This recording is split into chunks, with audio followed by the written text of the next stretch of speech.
Cinema industry వైపు వెళ్ళాలనుకుంటున్నారా? మీకు మేమున్నాం. వెంటనే కాల్ చేయండి. ఈ ఆర్జేఐ మెడికల్ కాలేజ్ ప్రిన్సిపల్ ఎవరైతే ఉన్నారో సందీప్ ఘోష్, ఈయన సిబిఐ వాళ్ళు ఈయన్ని ఇంట్రాగేట్ చేయక మునుపు ఆయన ఇల్లు సోదా చేశారు. సోదా చేస్తే దగ్గర 710 పేజీల సీక్రెట్ రిపోర్ట్స్ దొరికాయి.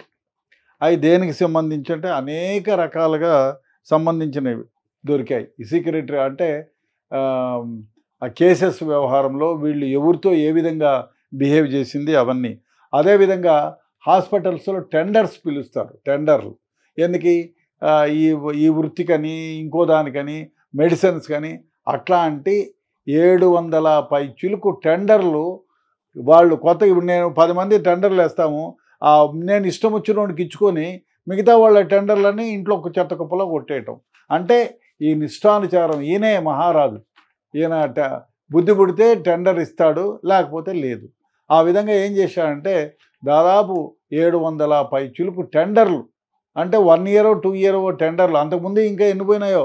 అంటే ఈ డాక్టర్ కేసే కనుక జరగకపోయి ఉంటే ఏం జరిగేది? ఇంకా ఎన్ని ఘోరాలు చేశాడో. ఇవన్నీ ఇంకొక 5 ఏళ్లకు ముందో ఎప్పుడో ఆయన్ని ఇంట్రాగేట్ చేసి ఉంటే ఇవన్నీ ఏం జరిగేవి కాదు. ఇప్పుడైనా పట్టుకున్నారు కాబట్టి ఇక మీదట జరగకుండా పోతాయి. మిగతా వాళ్ళకు కూడా కొంచెం కనువిప్పు కలుగుతుంది. చూడండి, టెండర్లు 700 పైచిలుకు టెండర్లు, లైవ్ టెండర్స్ ఈయన ఇంట్లో పేపర్లు దొరికినాయంటే ఎంత దరిద్రమో చూడండి. అదేవిధంగా సీక్రెట్ డాక్యుమెంట్స్ 500 పైచిలుకు సీక్రెట్ డాక్యుమెంట్స్. ఈ డాక్యుమెంట్లలో అనేక విషయాలకు సంబంధించి, హాస్పిటల్కి సంబంధించి, ఈ పర్సనల్గా సంబంధించి, మనీ ట్రాన్సాక్షన్ సంబంధించి, మనీని ఎక్కడెక్కడ ఎవరెవరికి పంపించింది, ఇవన్నీ కూడా సీక్రెట్ డాక్యుమెంట్స్ ఆయన ఇంట్లో దొరికినాయి. అదే కాకుండా ఆర్టీఐ కింద ఇప్పుడు నేను టెండర్ వేసాను, what happen to my tender అని ఆర్టీఐ కింద అప్లై చేస్తాం. ఆర్టీఐ కింద అప్లై చేసినవన్నీ కూడా ఈయన తీసుకొచ్చి అసలు నా దగ్గరికి రాలేదు, నో రిప్లై. నేను ఆర్టీఐకి అప్లై చేస్తే ఎవరో ఒకరి దగ్గర, ఆ కన్సర్న్ పర్సన్ దగ్గర ఉంటాయి, ఆయనే ఇవ్వాలి. కాదు, ఈయన ఆర్టీఐకి ఇచ్చినా ఈయనే, టెండర్లు పిలిచినవి ఈయనే.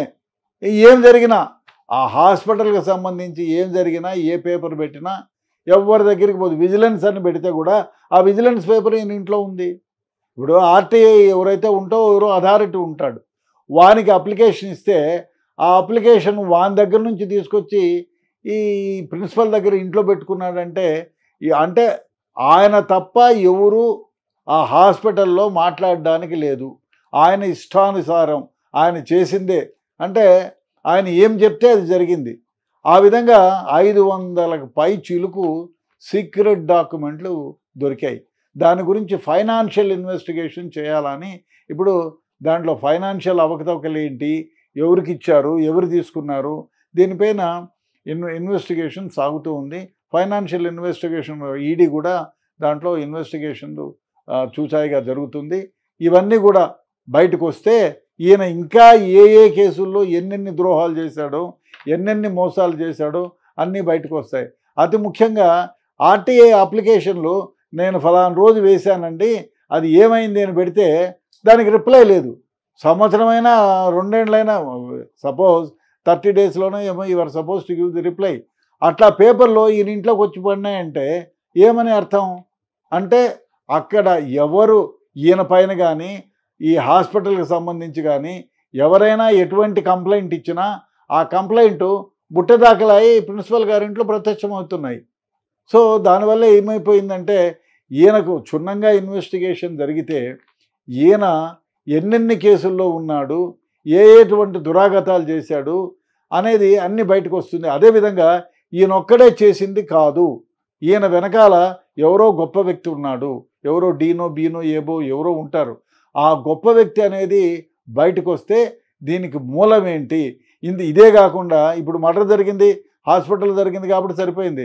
బజార్లో తీసుకుపోయి యాక్సిడెంట్ చేస్తే యాక్సిడెంట్స్ అని క్లోజ్ చేస్తారు. ఇంత ఇన్ఫ్లుయెన్స్ ఉన్న మనిషి మీరు చూడండి. ఫర్ ఎగ్జాంపుల్, తెల్లవారుజామున 5 గంటలకో 6 గంటలకో మర్డర్ జరిగితే మరుసటి రాత్రి 11 గంటలకి, అంటే ఒక రోజంతా పోయి రాత్రి 11 గంటలకు ఎఫ్ఐఆర్ ఇష్యూ చేస్తానంటే ఎంత పవర్ఫుల్. ఆ పోలీస్ ఆఫీసర్లు ఎఫ్ఐఆర్ కట్టకుండా సీన్ ఆఫ్ అఫెన్స్కి వచ్చి చూసి ఎఫ్ఐఆర్ కట్టలేదు అంటే ఆ పోలీస్ ఆఫీసర్లకు ఎంత అభయం ఇచ్చిండాలా, ఎంత ధైర్యం ఇచ్చిండాలా, ఎంత డబ్బు ఇచ్చిండాలా, ఏ విధంగా ప్రలోభ పెట్టిండాలా. ఇప్పుడు చిన్న కేసు కాదు, ఏదో హిట్ అండ్ ఏదో తగిలేసిపోయినాడో 337 324 323 అట్లాంటిది కాదు. మర్డర్ కేసు, రేప్ చేసినాడు ఒక డాక్టర్ని. ఇట్లా కేసుని దాదాపు అంటే వీళ్ళు సీన్ ఆఫ్ అఫెన్స్కి వచ్చింది 8:30కేమో అంటున్నారు. 8:30 అంటే రాత్రి, అంటే 16-17 గంటలు ఈయన ఎఫ్ఐఆర్ కట్టనీయకుండా పోలీసుల్ని కూడా ఆపుదల చేసినారు అంటే ఆయన ఇన్ఫ్లుయెన్స్ ఎంత ఉండాలా. అంటే ఎక్కడైనా మేనేజ్ చేయగలను అనేటువంటి మనస్తత్వం ఉండేవాడు ఈ ఘోష్. సో ఇది ఇంట్లో దొరికిన పేపర్లన్నీ క్షుణ్ణంగా ఎంక్వైరీ చేసి ఇంట్రాగేట్ చేస్తే ఈయన ఇంకా ఏమి దందాలు చేశాడు, ఎంతమందిని బయట చంపేపిచ్చాడో ఏమో అంతే కదా. వాడు మనకి ఈ హాస్పిటల్లో రేప్ జరిగి మర్డర్ జరిగిందంటే మనం బయటకు వచ్చింది, అది ఎప్పుడు దాదాపు 17 గంటల తర్వాత ఎఫ్ఐఆర్ అయింది. అంటే సపోజ్ అదే రోడ్లో ఒక యాక్సిడెంట్ లాగా కొట్టేసిపోయి ఉంటే 304A కింద పెట్టేసి డ్రైవర్ని ఛార్జ్షీట్ చేస్తారు, వాడు పోతాడు, 4 విట్నెస్లు మేనేజ్ చేసి కొట్టేసుకొని వస్తాడు. అంటే అటువంటి ఎన్ని జరిగాయో ఈ సీక్రెట్ డాక్యుమెంట్స్ అన్నీ క్షుణ్ణంగా పరిశీలించి, అదేవిధంగా ఆయన ఫోన్లని, తర్వాత ఆయనకు సంబంధించిన ఫ్రెండ్స్ ఎవరెవరు ఉన్నారో వాళ్ళ ఫోన్లని, వాళ్ళన్నీ కూడా విశ్లేషణ చేస్తే ఈయన చేసిన దురాగతాలన్నీ బయటపడతాయి. ఇప్పుడు దరిద్రమైన వ్యవహారం ఏమిటంటే ఆయన పైన కంప్లైంట్ ఇస్తే ఆ కంప్లైంట్లు ఆయన ఇంట్లో ఉన్నాయంటే ఏం చెప్పాలి.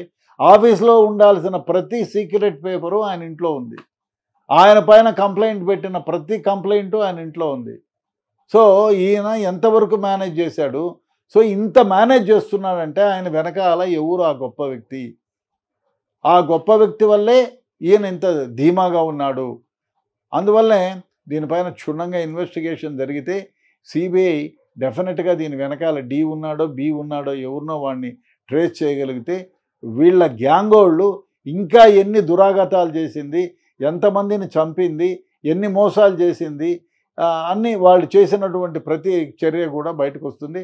వచ్చినప్పుడు వీళ్ళందరినీ డెఫినెట్గా ఒక ఫాస్ట్ ట్రాక్ కోర్టు పెట్టాలా, దీనికి స్పెషల్ ప్రాసిక్యూటర్ని అపాయింట్ చేయాలా, చేసి 3 నెలల లోపల దీని ఛార్జ్షీట్లు వేసి వీళ్లకు తగిన శిక్ష విధించేటట్టు చూడాలి.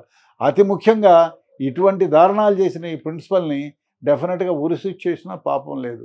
ఈయన ఎట్లాగో డాక్టరేట్ రద్దు చేశారనుకోండి, సెంట్రల్ గవర్నమెంటు రద్దు చేసింది, తర్వాత వెస్ట్ బెంగాల్ గవర్నమెంట్ కూడా ఈ షుడ్ నాట్ బి ప్రాక్టీస్డ్ అని చెప్పి తీసేశారు. ఇదితో సరిపోలేదు, ఈయన చేసిన పాపాలు ఏమైతే ఉన్నాయో అవన్నీ బయటికి తీయాలా. దీంట్లో సంబంధికులు ఎంతమంది ఇబ్బంది పడ్డారో ఈయన వల్ల వాళ్ళందరికీ న్యాయం జరగాల. అదేవిధంగా దీంతో పాటుగా ఈయనతో ఎవరైతే జరిపిస్తున్నారో ఆ అదృశ్య శక్తిని బయటికి తీసి అతన్ని కూడా ఉరిశిక్ష వేయాలా, లేకపోతే గట్టి శిక్ష వేసి సమాజానికి ఇదే సమాజానికి ఒక సూచన ఇవ్వాలా. మీరు తప్పు చేస్తే తప్పించుకొని పారిపోలేరు, ఎట్టి పరిస్థితుల్లో కూడా మీరు దొరుకుతారు. కాబట్టి మీకు ఎంత బలం ఉన్నా ఆ బలం కొంతకాలమే, ఆ బలం ఎప్పటికైనా బయటపడుతుంది, మీరు జైలుకు పాలవుతారనేది ఒక డెఫినెట్గా ఒక సూచనలాగా, ఒక ఇండికేషన్. ఎస్, మీరు ఈ విధంగా చేస్తే మీకు డెఫినెట్గా జీవితంలో ఇది జరుగుతుంది అనేది ఒక ఇదిగా పంపించగలిగితే డెఫినెట్గా మిగతా వాళ్ళు కూడా ఇటువంటి చేయడానికి వెనుకాడతారు. కాబట్టి ఇన్వెస్టిగేషన్ ఇంకా లోపలిగా ఇన్వెస్టిగేషన్ చేస్తే ఈ ప్రిన్సిపల్ సందీప్ ఘోష్ ఏమేం చేసినాడు, ఏ విధంగా చేశాడు, ఇది ఒక్కటే మర్డరేనా, ఇంకా మర్డర్ అయిన తర్వాత కూడా రిపోర్ట్ కాకుండా ఏమైనా ఉన్నాయా, అదేవిధంగా ఎక్కడైనా వేరే ప్రదేశాల్లో ఏమైనా చేశాడా, అన్నీ బయటకు వస్తాయి. ఆ ఇన్వెస్టిగేషన్ డీప్గా చేసిన తర్వాత మనకి ఇప్పుడు కాకపోయినా 10-15 రోజుల్లో ఇన్వెస్టిగేషన్ కొంచెం ముందుకు సాగుతుంది. అదేవిధంగా ఈయన ఇంట్లో చేసిన పేపర్లన్నీ పేపర్లు క్షుణ్ణంగా ఇంట్రాగేట్ చేసి ఎంక్వైరీ చేస్తే ఇంకా ఏ కేసులు ఉండేది తెలుస్తుంది.